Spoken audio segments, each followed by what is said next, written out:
বাসী আসসালামু আলাইকুম। আজকে আন্দোলনরত ছাত্ররা আগামী কাল থেকে বাংলাদেশে সর্বাত্মক অবরোধের আহ্বান জানিয়েছে। আমরা দেশের জনগণ এই সর্বাত্মক অবরোধের সাথে আছি। আমরা এই সর্বাত্মক অবরোধের সাথে সংহতি জানাচ্ছি। আমরা প্রবাসীরা এবং দেশের সকল নাগরিক এই সর্বাত্মক অবরোধে অংশ নেব। আগামীকাল থেকে বাংলাদেশের রাজপথ থাকবে আন্দোলনকারীদের দখলে। বাংলাদেশের সকল জনগণকে আমি আহ্বান জানাচ্ছি আগামীকাল রাস্তায় নেমে আসতে, আন্দোলনকারীদের সাথে সংহতি জানিয়ে বাংলাদেশের রাজপথের দখল নিতে। আমরা দেখতে চাই হাসিনা শক্তিশালী না বাংলাদেশের জনগণ শক্তিশালী।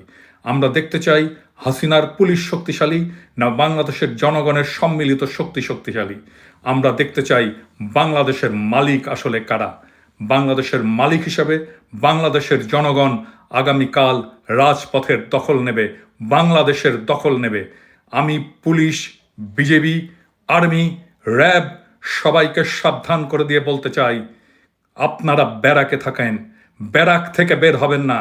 আপনাদের মালিক হাসিনা নয়, আপনাদের মালিক বাংলাদেশের জনগণ। বাংলাদেশের জনগণ আপনাদেরকে আদেশ দিচ্ছে, আপনারা ব্যারাকে থাকুন, ব্যারাকের বাইরে বের হবেন না। আপনাদের হাতে যে বন্দুক আছে, ওই বন্দুকের মালিক বাংলাদেশের জনগণ। আপনারা যে গুলি ছোড়েন, সেই গুলির মালিক বাংলাদেশের জনগণ। আমাদের টাকায় ওই বন্দুক কেনা হয়, আমাদের টাকায় ওই গুলি কেনা হয়।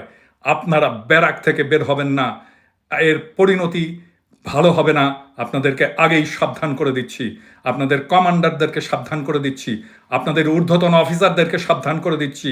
আপনাদেরকেই ধরা হবে, আমরা ধরব, খুব বেশি দিন আর নাই। আমরা যেদিন বিজয়ী হব, আপনাদের প্রত্যেককে খুঁজে খুঁজে বের করে আমরা চরম শাস্তির ব্যবস্থা করব।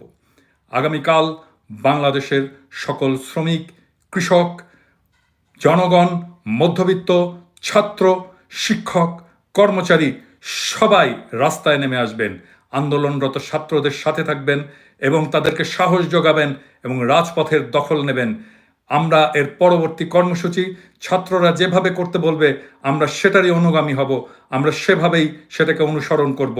সবাই ভালো থাকবেন, আপনাদেরকে বিজয়ী হওয়ার তৌফিক যেন খোদা তাআলা দেন এবং সবাইকে নিরাপদে থাকার যেন তৌফিক দেন।